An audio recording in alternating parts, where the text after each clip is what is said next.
ఐటీలో ఎంట్రీ కావాలా? Trainee software engineer గా అజా కోడింగ్ ట్యూటర్ లో 2 వీక్స్ ట్రయల్ పీరియడ్ లో వెంటనే చేరండి. బెస్ట్ క్యారెక్టర్ చేయాలనేటువంటిది ఏమేమి ఏదైనా అదే experience ఉన్నాయా? సమాజంలో చెడుకు ప్రతినిధి అయినోడు విలను. అది విభిన్న రూపాల్లో ఉంటాడు. అసలు పైకి నవ్వుతానే నోరు మాట్లాడుతున్న నొసళ్ళు ఎక్కిరిస్తాయి. రకరకాల క్యారెక్టర్లు ఉంటాయండి. నాకు తెలిసి కొంతమంది వ్యక్తులు ఉన్నారండి, అసలు ఎంత తీగా మాట్లాడతారో, ఎంత పెద్దరికంతో ఉంటారో. మామూలు డేంజర్ మనుషులు కదండి, పీకలు కోసేసే మనుషులు అనమాట. అంటే మనుషుల్ని చంపడం కానీ, జీవితాలు నాశనం చేయటం కానీ చాలా సింపుల్ అనమాట వాళ్ళకి. అటువంటి క్యారెక్టర్లు ఉన్నోళ్ళు ఉన్నారు. అటువంటి క్యారెక్టర్లు చేయాలని అలాంటి కోల్డ్ బ్లడెడ్, కడుపులో కత్తులు, చేతిలో పూల గుత్తులు చేస్తానండి. Almost out and out villain విలన్లే. ఎందుకు మీ రుద్రమాంబాపురంలో ఎమ్మెల్యే క్యారెక్టర్ అదే? అవునవునవును, జనార్దన్ గారు నమ్మిన బంటులాగా అయ్యా అయ్యా. కానీ అజయ్ ఘోష్ మిమ్మల్ని నిజంగా అభినందిస్తున్నాను. ఆ క్యారెక్టర్లో ఆ నమ్మినంత కాలం వాడిని మీరు చూపించిన వినయ విధేయత ఆ క్యారెక్టర్ పట్ల, ఆ క్యారెక్టర్లో మీరు ఒదిగిపోయిన విధానం నిజంగా. తిరుపతి క్యారెక్టర్లో ఉన్న వేరియేషన్, ఒక తప్పు వయసులో ఉన్నప్పుడు ఒక తప్పు చేశాడు, తర్వాత దానిలో నుంచి వచ్చిన పగలో నుంచి ఏ విధంగా రిఫ్లెక్ట్ అయ్యాడు అనేటువంటిది ఆ వేరియేషన్స్ బాగా చేశారు మీరు. కానీ ఆ వినయాన్ని మీరు ప్రదర్శించిన విధానం, అతని పట్ల చూపించిన కృతజ్ఞతనే, కానీ చివరిలో వాడే ఇంత చేశాడన్నప్పుడు మీరు రెబల్ అయిన విధానం బాగుంది. Good character edit. ఒక ఆర్టిస్ట్ని సినిమా చూసి ఇంటర్వ్యూ చేయాలనిపించేటువంటి ఒక అంతగా ఇంప్రెస్ చేసి మీ మాట అన్నందుకైతే మాత్రం ఇది అతిశయోక్తి అయితే మీరు అనుకోవద్దు.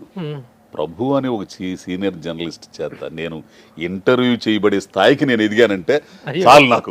నిజం ఏంటంటే, నేను ఇండస్ట్రీకి వచ్చినప్పుడు మీరంతా ఇది మంచి ఇదిలో ఉన్నోళ్ళు కదన్నా. అంత సీనియర్ చేత నేను కూర్చోబెట్టి ఆయన ఇప్పటికీ నాకు దగ్గర అంటాను తెలుసా. కానీ చాలా మందితో చూస్తుంటాం కానీ ఇంటర్వ్యూ చేసేటప్పుడు మీ సీనియర్లు చేసే పద్ధతి వేరు. ఇప్పుడు కొంతమంది కుర్రోళ్ళు వస్తుంటారు, ఏం మాట్లాడేది కూడా అర్థం కాదు, అనకూడదు కానీ ఏంది టపటపట ఏదో మాట్లాడేది. నేను కనుక ఒంగోలులో కనుక నేను ఆడ కూర్చుంటే మా వాడు హోటల్ ఉంది, హోటల్ దగ్గర ఇడ్లీ తినేసి పేపర్ చదువుకుని కూర్చోనండ ఆ బల్ల మీద. టప్పని తీసుకొచ్చి గొట్టం పెట్టి, ఏంటి ఇక్కడ ఉన్నారు? ఇక్కడ ఉండకుండా ఏడ ఉంటారు స్వామి, అర్థం కదా. అది కాదు, మీరు యాక్టర్ అయితే నల్ల అద్దాలు పెట్టుకుని నల్ల ఇది పెట్టుకుని తిరగమంటావు ఏంది, మడిసిన రా బాబు నేను ముందల. నిజంగా గ్రేట్ అన్నయ్య, నేను మాత్రం చాలా హ్యాపీగా ఫీల్ అవుతున్నా.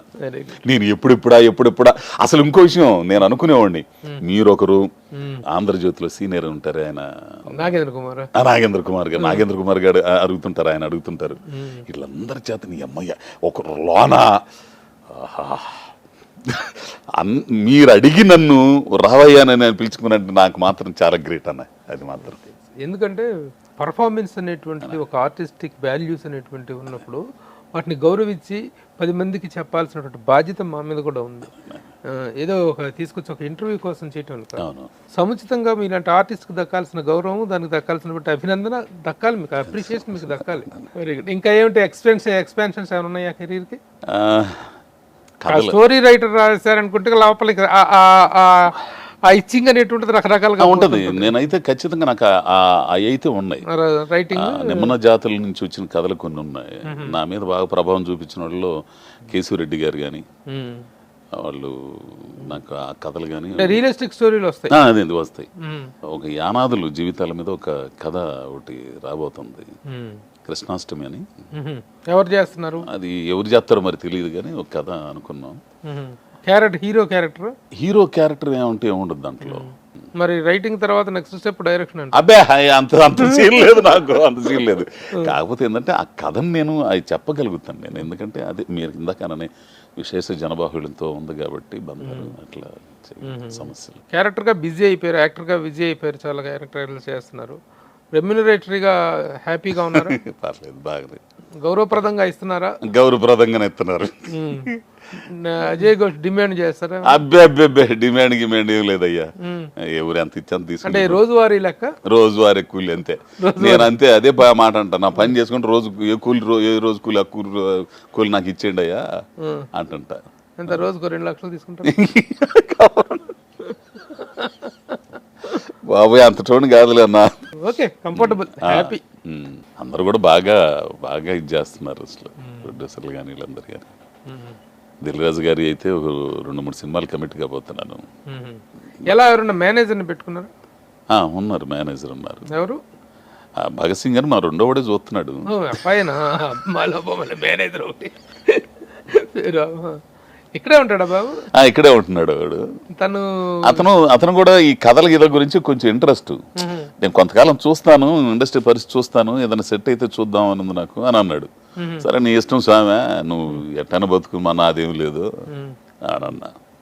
ఏంటి నా ఇవన్నీ చూసినందుకు వాడికి ఏదో కమిషన్ ఇవ్వాలిగా, అది ఇచ్చేస్తున్నాను. నాకు రాకపోయినా కానీ ముందర వాడికి డబ్బులు ఇచ్చేయాలా? తన దగ్గర నుంచి నీకు వస్తాయి,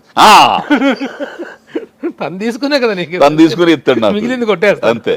కానీ అభినందించాల్సింది ఎవరినంటే ఏటపాలెం నుంచి ఇక్కడికి అటు తిరిగి పని బాట లేకుండా, తిండి దీపాలు సరిగా ఇండ్లు కూడా పట్టించుకోనో లేకుండా ఉన్నా సరే సంసారాన్ని నెట్టుకొచ్చిన నీ భార్య నిజంగా అండి, సాంబలక్ష్మి మాత్రం సాంబలక్ష్మి అండి, సాంబలక్ష్మి నిజంగా అమ్మాయికి మాత్రం చిన్నదైనా కానీ దండం పెట్టుకోవాలండి. నేనైతే మాత్రం ఎన్నో సమస్యల నుంచి అండి, అసలు ఎన్నో సమస్యలు, కుటుంబ సమస్యలు కానీ అన్ని కూడా తట్టుకుని నిలబడి చాలా ఇది చేసింది ఆమె నన్ను. ఈ రోజున మనకు బుద్ధి వచ్చే టయానికి వాళ్ళు దేవతల్లా కనిపిస్తారు.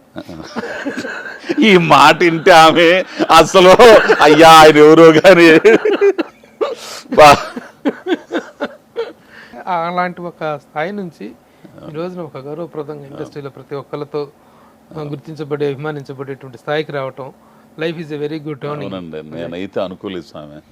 నేనైతే ఏమో ఎట్టది నాకు ఒక్కో టైంలో కళ అనిపించింది, ఒక్కో టైంలో నాకు ఇదంతా కూడా. అవార్డ్స్ మీలాంటి ఒక విలక్షణ నటుడికి, అందులో కోటా శ్రీనివాసరావు లాంటి ఒక లెజెండరీ యాక్టర్ ఇన్స్పిరేషన్తో వెళ్తున్నారంటే గ్యారంటీగా ఆ అవార్డు విన్నింగ్ ఫీచర్స్ మీలో ఉన్నాయి బాగా. ఏమేమి అవార్డ్స్ వచ్చినాయి మీకు? ఉత్తమ ఆశ నటుడికి ఇచ్చారు. నేను విలన్కి ఇస్తారనుకుంటే అది రాజు గారి 3లో దానికి ఇచ్చారు. దాంట్లో అదేగా మరి చేసింది. అవునవును. ఈ జర్నీ ఇంతకంటే 10 సక్సెస్ఫుల్గా కొనసాగాలి. అజయ్ ఘోష్ యాక్టర్గా ఎంత వెరస్టాలిటీ అయితే చూపిస్తున్నాడో ఆ వెరస్టాలిటీకి తగిన మరిన్ని పాత్రలు రావాలని కోరుకుంటూ wish you all the best. Thank you. నమస్తే.